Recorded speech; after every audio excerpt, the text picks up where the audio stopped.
This one goes out to my baby girl, beautifulest girl in the world. You got me, and people know this ain't I. Will tell you more.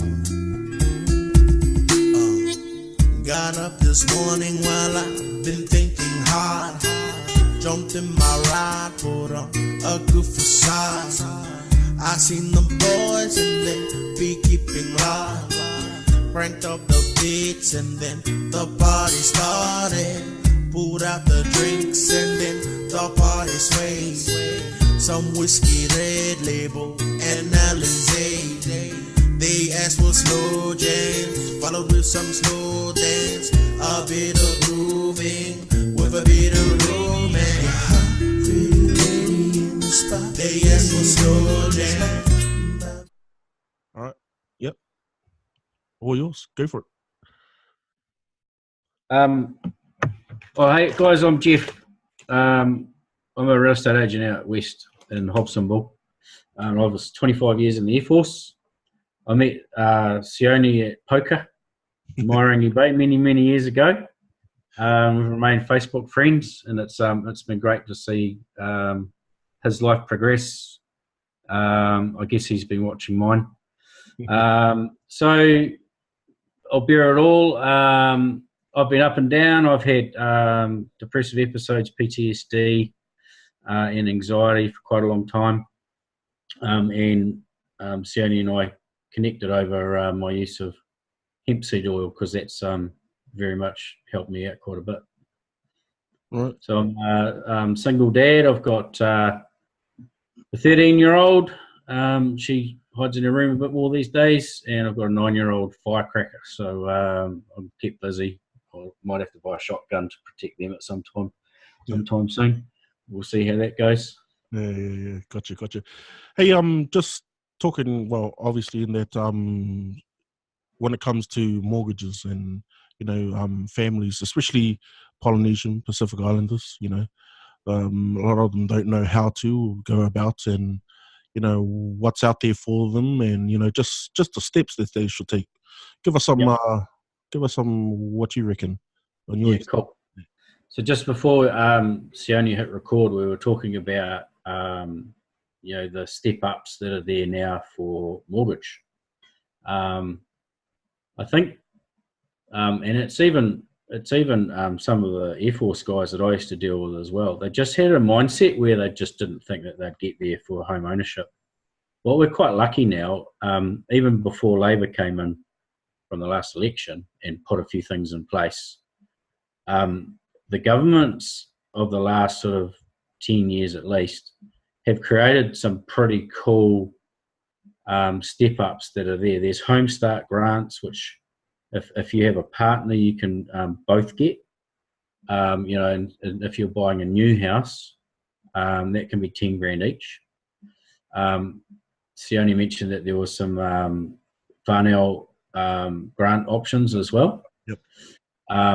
And there's also the fact that, KiwiSaver's been running for quite a while. So if you've been employed, then, depending on how long you've been in the scheme, you might find you actually have, coupled with those Home Start grants, quite a decent deposit on a home. Now, even if it's not, you're not going to go for Kiwi Build, the new one, which I recommend if you can have a crack at, you should most definitely, because Sione and I were talking about sort of the status of ownership.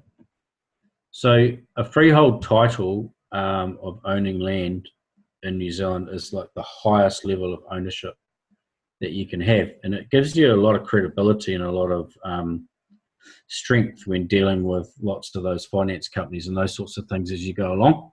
So it's quite good to actually do this homework, find out whether you can you're going to have a reasonable amount of money towards a deposit. And for the Kiwi builds, and where I am in Hobsonville, we have what we call the Access homes. You just go into ballots for them. So you do all the applications as if you're already the winner. So you get a pre-approval from a bank, and I'd recommend independent mortgage brokers. And you fill in some forms. You normally have to fill in a form to say that you live in the house for a certain period of time. For access out here, it's 2 years. I suspect Kiwi Build's 3. But, if you're getting into home ownership and it's at those subsidised rates, then that's very much worth that little bit of a squeeze for a couple of years. Mm. So I want to see, I'd like to see everyone at least make a call to a mortgage broker. The independent mortgage brokers are also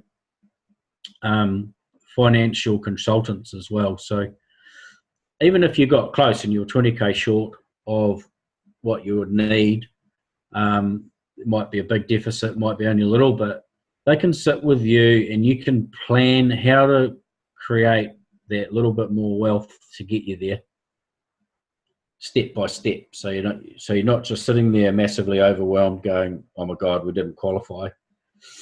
You get in there, you talk it out, you have a look at every single opportunity that you can in the house purchase and the finance side. That way you'll eventually get things to marry up. Don't be afraid to go into deals. If you're single guys, single ladies, grab another person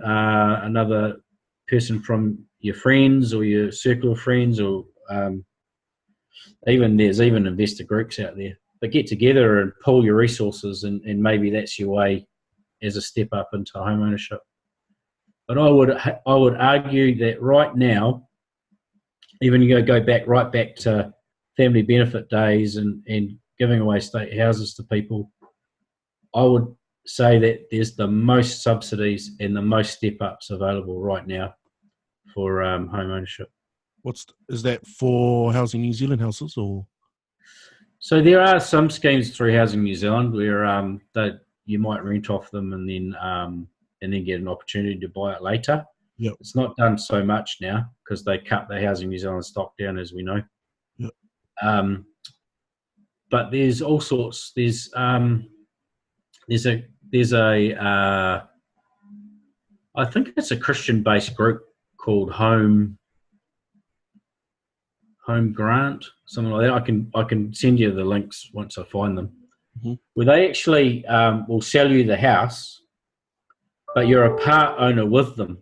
So they'll hold, say, 30 or 40% of the value of the property in their own trust. Right. So you buy it at a cheaper rate because you're only perhaps going to buy the house. They'll hold the value of the land. And then somewhere in 5 or 10 years, when the whole value of the whole property's gone up, you remortgage your house lending to be able to buy the land. And so over a period of 5 or 10 years, you've actually purchased the whole house. So there's some really cool schemes around that. Another one, which I alluded to before, was that allodial rights, say? So they hold the allodial rights or land patent rights, say? Yeah, so they just hold as on your title of ownership. Yeah. You're the owner. You're the primary owner with the bank. Yeah. And there's a second mortgage loaded on it to that company. So they're just you're indebted to that company, if you like, on the title. Yeah. So if anything happened, you sold or whatever, they have a right to the money, the proceeds of that sale as well. Right. Gotcha. So a good example would be, let's say you had a long-term plan to move out of Auckland in 5 years, and you could get one of those deals. Then you're only ever going to pay the land, for the house in your mortgage. These guys would be sitting there on the value of the land. You go and sell your house normally. The proceeds of that goes to the bank. The bank disperses the proceeds back to the people that own the land, but you take the profit off the top away to move out of Auckland, and then you've got your capital gain. So there's some good sort of ideas around that. Have you heard of anyone doing anything like that, Sione? Never. This is the first time I've actually heard of that. Yeah, so there's been some around Mangere and some in Otahu, I think. It relies on having some value in the land to make it worth it. Yep. When Housing New Zealand first bought Hobsonville Point, they set up a thing called Gateway. And what they did was exactly that. They held back the value of the land for 10 years at 2% interest. So if you waited the whole 10 years, the 2% is just built up, but you've had 10 years of capital gain for the whole value of the house. So you reap that benefit, remortgage, and then you pay off your land. And it was funny because I read the Housing New Zealand website shortly after they'd started it, and it said, typical government. It was the Gateway program has been very successful, and then like the line below it said, the Gateway program has been cancelled. It was like, well, hang on, if it's successful, why'd you cancel it? But I think what it is developers want some of their money, right? They don't want to give it all, hold value. What about if you own land? What about if you own land and you said to them, well, if you finance me to put a house on the land, you can hold the land, I'll hold the house, and then in a couple of years' time, like you were saying, I'll remortgage the house to buy the land. Would they let you do it that way? So one of the things I'd like to impart to the people that watch this is that if there's enough safety, so the risk is low, and all the parties are motivated, quite often there's deals that you think would never go through and the banks, if the banks can see what you're trying to achieve and you've got motivated parties in every direction, then it's always worth asking. And it might be as simple as someone like me, a real estate agent, goes to a mortgage broker and says, can you just run this past one of your people in the bank and see if it would fly? Or it might be, to the other extent, you actually write it up as a contract, sale and purchase agreement, staged payments, who owns what, blah, blah, put it all in there in writing, and then you hand that to the bank, and then the bank decide what their risk factors are. But like I always say, it's always worth asking. Yeah, just ask the question, eh? And it might not work with that bank, but ask another one. Somewhere down the line, something might happen for you. Yeah, so that's something we spoke about earlier, wasn't it? So everyone would have heard in the media about how we have loan to value ratios. So what they like, if you had $1 million home, in the current rules, if you're just a normal lender, you have to have $200,000, 20% of that $1 million you have to bring to the party. Those rules are only forced upon the trading banks, the main ones. So BNZ, ANZ, ASB, Westpac, those sorts of banks, they have to live to those rules. Right. We have heaps of lenders out there that are very, very buoyant, busy in the market. Rabobank, Heartland Bank, one of the country's favourites is Taranaki Savings Bank, TSB, and Southland Savings Bank. All those guys aren't considered, they're considered credit unions. Credit unions, yes. Yeah, remember them from the old days of credit unions? Yeah. And they were sort of like a membership thing. Mm-hmm. Well, they haven't often changed their status, but they're calling themselves a bank. So they're all willing to do, you bring 5%. If you're servicing and you're a low risk, you bring 5%, we'll loan you 95%. Well, there's not many of those loans available because they don't want to have heaps of people on them, because their risk level raises. But if you ask, and it's the start of the month or the end of the month, and they haven't actually achieved as many of those loans as they want, then you might just luck in, Oh. So it's quite good. There's lots of variety in all of that. I guess what I'm trying to encourage is just provide hope to people that, no matter what your situation is, if you don't ask, you're never, ever going to know. That's right. Yeah, yeah. And I think even if they said, like, look, we can't give you 95%, but we might be able to finance you, say, 80%. But they still put you in a step to achieve a goal. There's still a step there to try and achieve their goal, right? Yeah. See, if you ask and they say, look, there's $15,000 that you're short, and then you're sitting there talking to your mates one Friday night and you go, oh, look, we nearly got there, we're only 15K short, and your cousin pops up and goes, oh, bro, I'll lend you the 15. Let's get you in your house. Again, if you don't know how close you get. Yes. And that's my theory.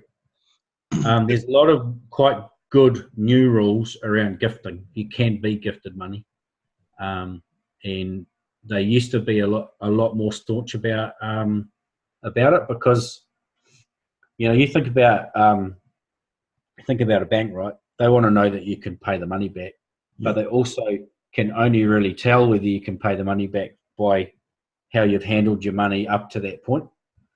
That's why they always go on about credit history. Mm-hmm. So operating your bank accounts properly. Lucky I'm not going for a loan at the moment, or all my overdrafts. But that's also now, with all the competition in the finance side, not a huge deal. You can have bad history. The other one was self-employed people used to have to provide 2 years of their books, their accounts for trading.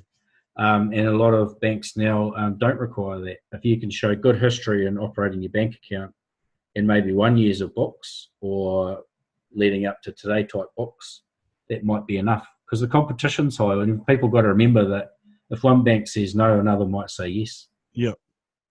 And I think it was going back to what you were talking about, like the credit union and all that sort of stuff.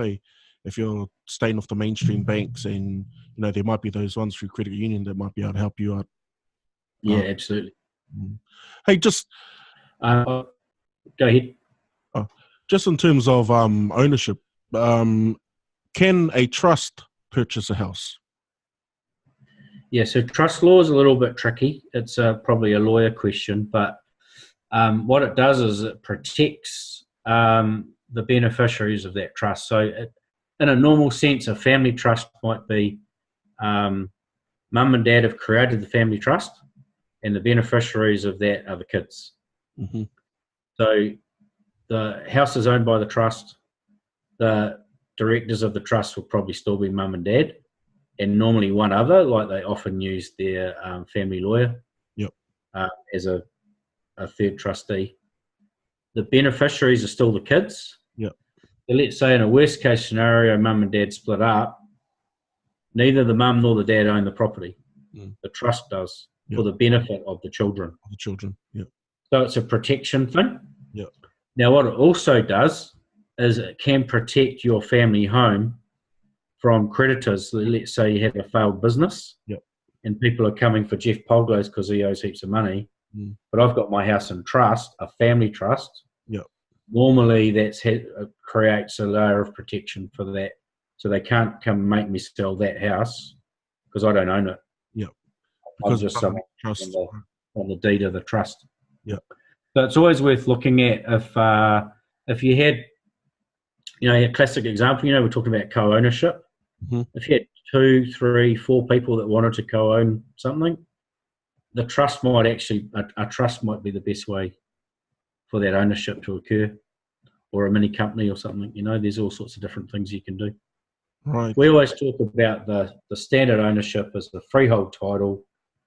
The 2 or 3 or 4 owners that have gone into it go on the title, and they're freehold owners of the title. That's kind of like the easiest way to do it. But if one person wants to come out of that home, everyone else has to buy them out of it. Whereas a trust or a company you might just sell shares, or the value of shares of a company back to someone or something. Lots of different structures, can get a bit convoluted, but trusts are certainly a very good tool. Nice.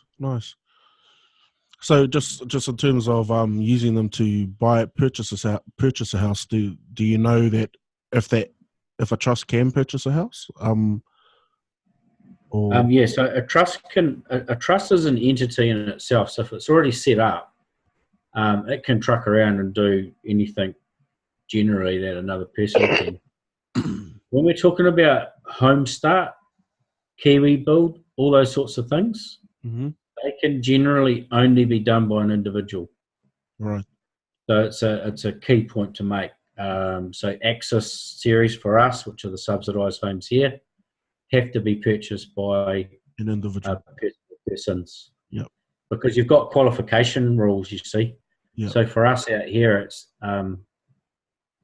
you can't earn more than $85,000 per person as an individual, or $120,000 as a couple. So you've got to qualify on those income rules. You then got to sign your 2 years away, and you've got to say that you will actually live in it. So trusts can't do that because they're a little impersonal, you know. Right. And what's the name of the group that's running that scheme that you're talking about? So Access Series homes are. So if you talk about Hobsonville Point by itself, it's owned by Housing New Zealand. Right. So they purchased it, if you like, from the Defence Force, and then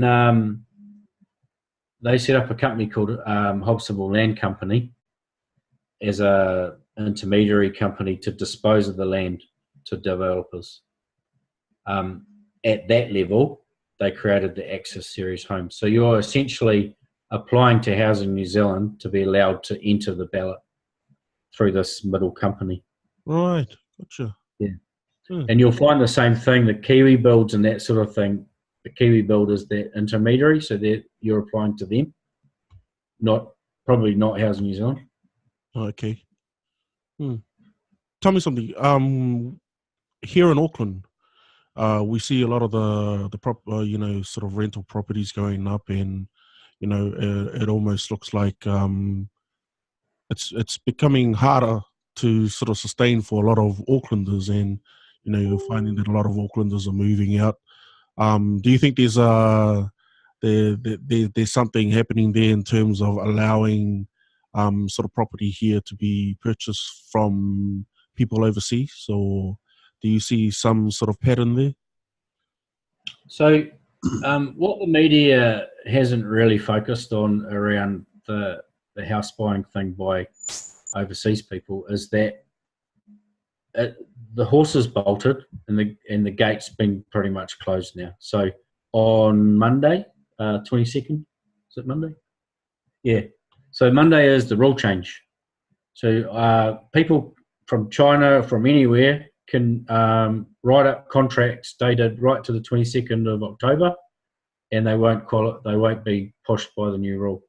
After that date, you've got to be Singaporean, Australian, or a Kiwi, or there's some other countries around the Kiwi thing, to buy most pieces of property in New Zealand.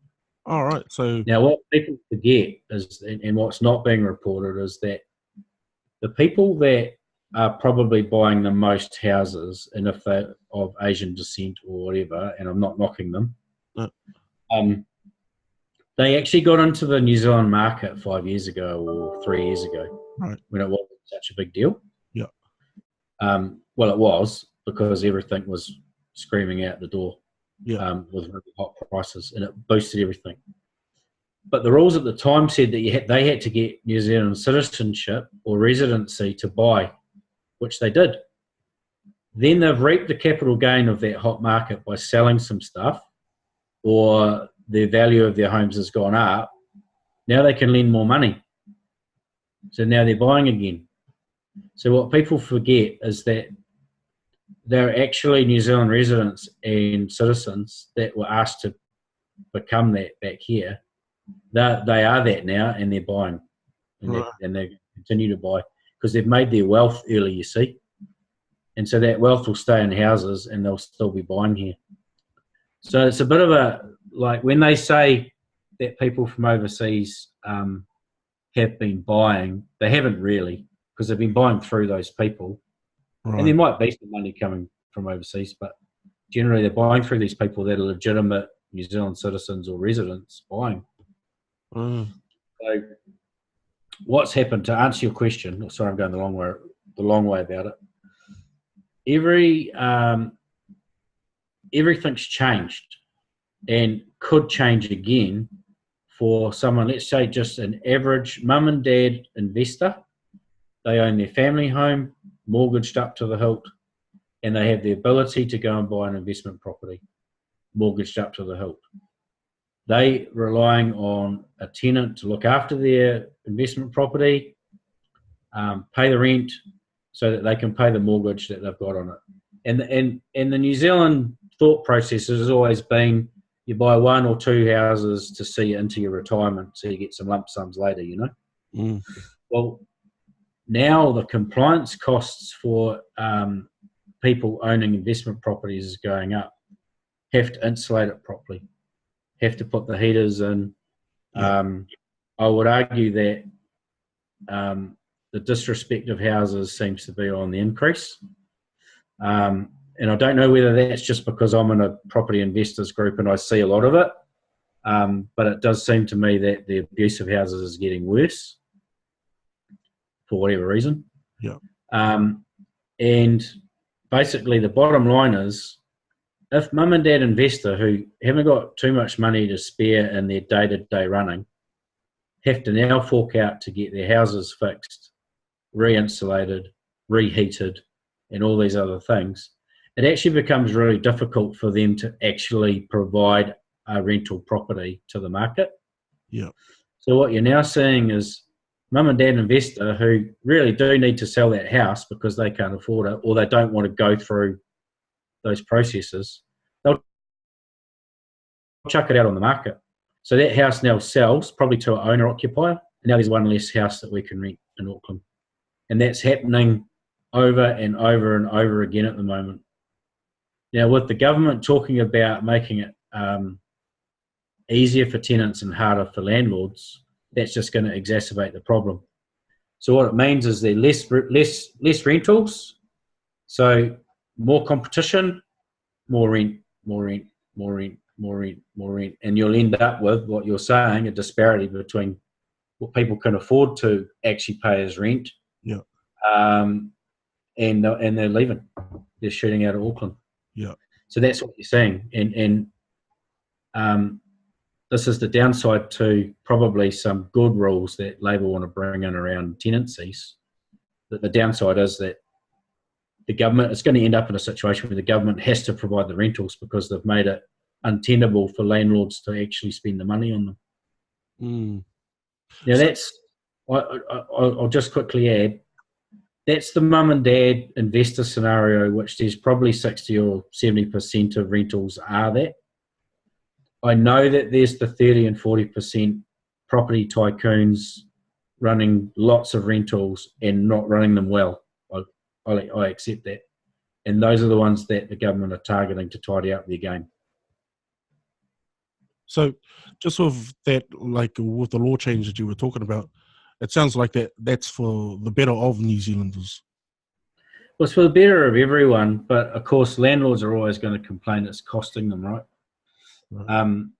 And years ago, they took away a lot of the tax benefits of being a landlord. Like you could just used to be, if it was a cost, you should just be able to write it off. Some of that stuff you can't now. You can't write off the depreciation of a house, but you can write off the depreciation of the oven, say. Those are the sorts of rules they changed. Oh, okay. So if you go and say to someone they have to put heaters in, well, that's actually a tax-deductible cost. You can take it off later. So there's some benefits and some pains. I think with trusts as well, they help reduce taxation costs as well, eh? Because trusts, So entries that you get with a trust, having your house in a trust. I'm not sure how the tax rates are run, but as far as I was aware, that the tax rate for a trust is the same as the tax rate of a company. And you might, if you earn over, I don't know, I think it's about 70k, 60k, something like that, you go into that higher tax bracket. Yep. So you'd end up paying more. Mm-hmm. Yeah.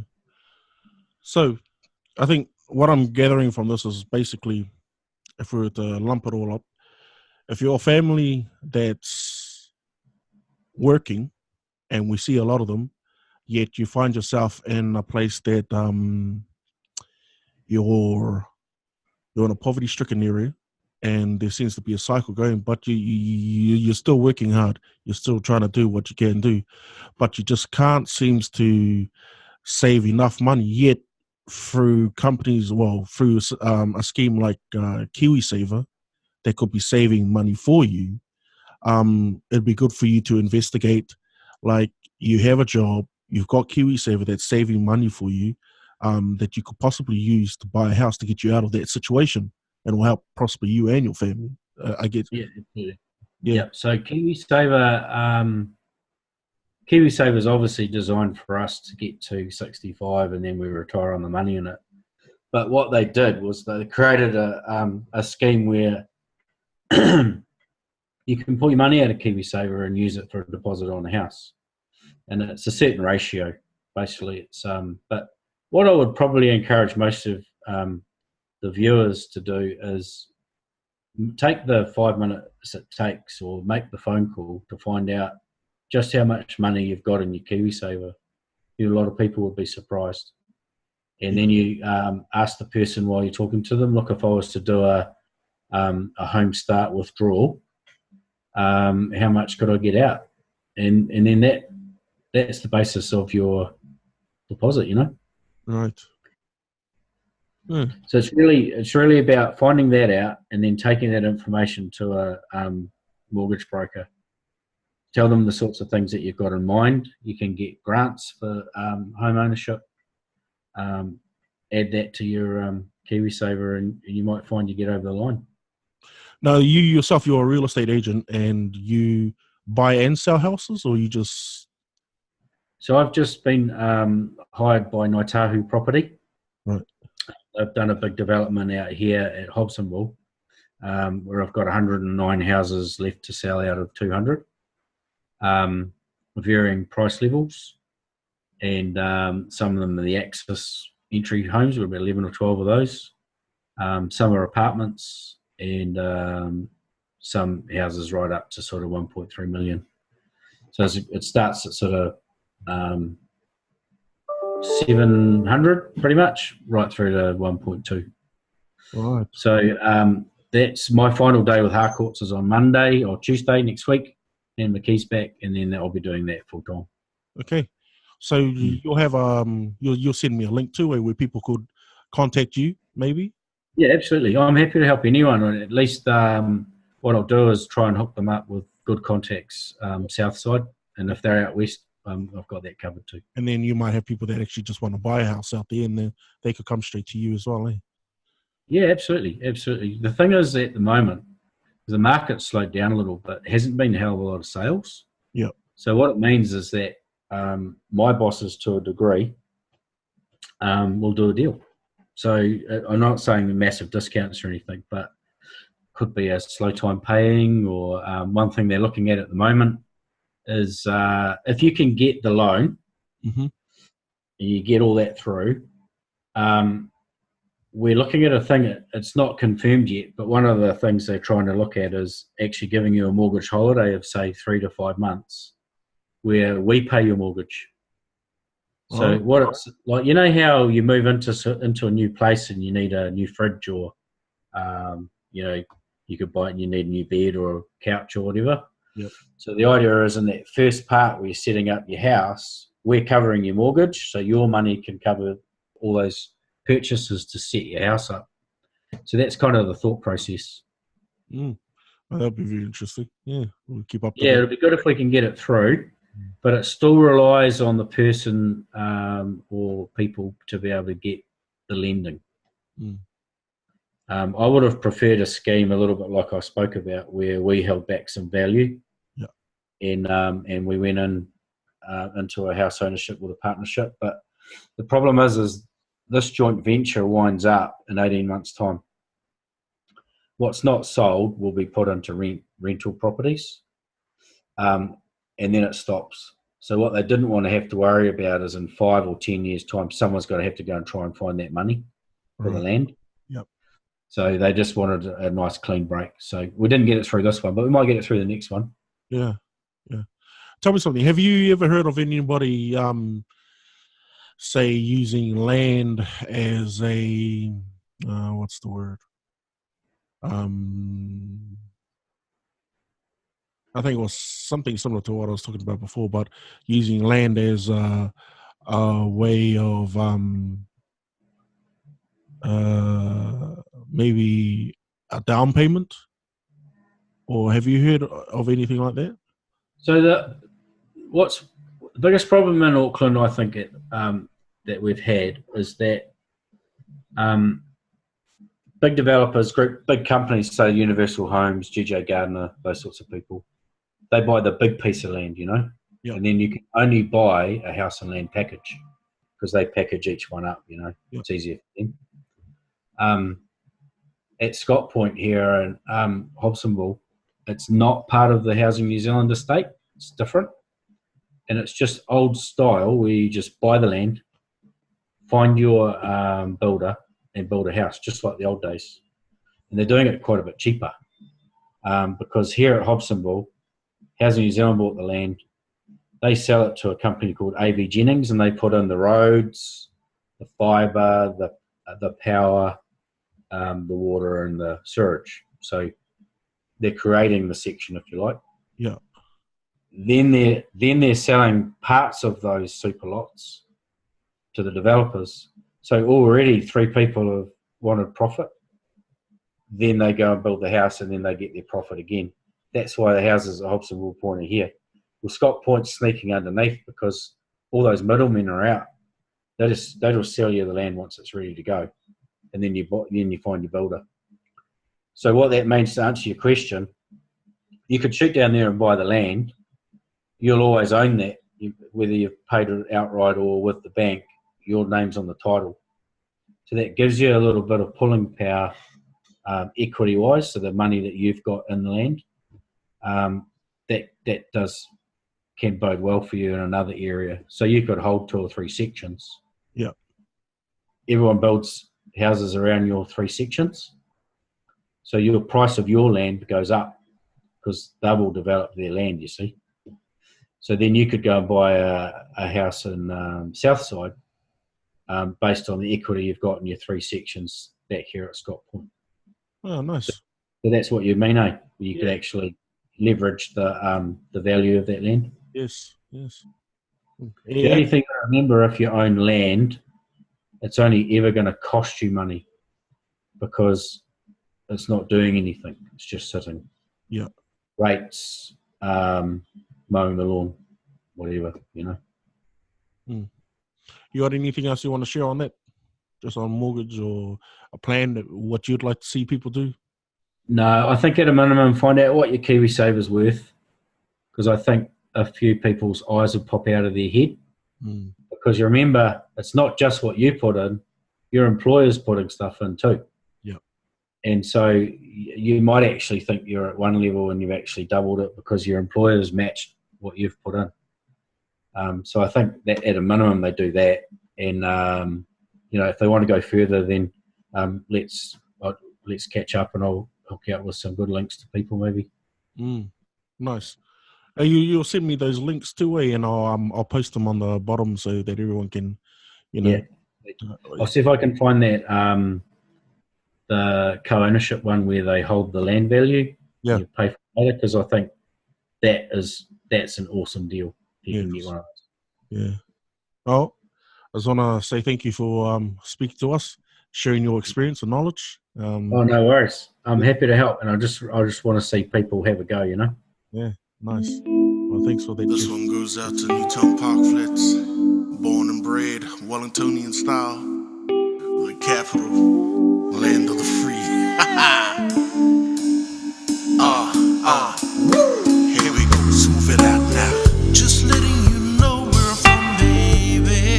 Newtown, Southside. Oh, it runs deep inside. So bring it to me now. Mine goes round and round, my honey. Smooth it out. Dignity, full of pride. Growing up in this place I used to call my home. We were so young, I never had a mobile phones. Just us in them fields and them playground kids. We used to walk, run around and just be kids. We had our problems and them everyday bangs, but never did we worry. We just play on swings, me and my mom. We never ever lost that vibe, cause as hard as it was, you kept our hopes alive. We had you who gave us some grounds to play. We had you who never ever went away. We had you to father us into men. We had you provide a roof for us to live in. What I'm trying to say is not a day goes by that I don't love a memory. memories inside my mind. I thank you for them times in my childhood days. I wouldn't be the man I am today. So let me say, hey, just letting you know where I'm from, baby. Newtown, Southside. It runs deep inside. Just bring it to me now. Mine goes round and round, my honey. Smooth it out. Dignity, full of pride. I remember climbing up in pipes all the way to the top. Playing down there till the fireman said stop. Remember lying to Mom just to hang downstairs and getting caught.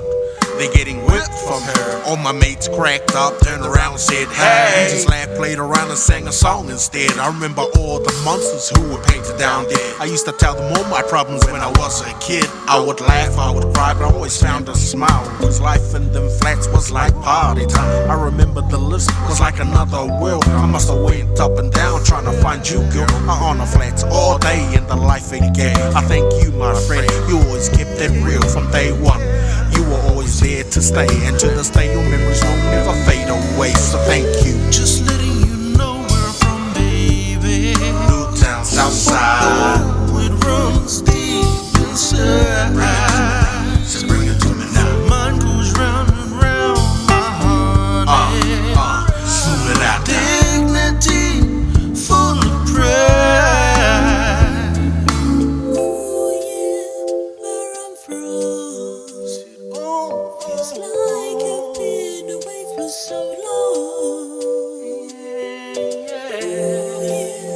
where I've been is life of our dreams. Just letting you know where I'm from, baby. Newtown, Southside. It runs deep inside. Just bring it to me now. Mine goes round and round, my honey. Smooth it out. Dignity, full of pride. Well, just letting you know where we from. Always number one.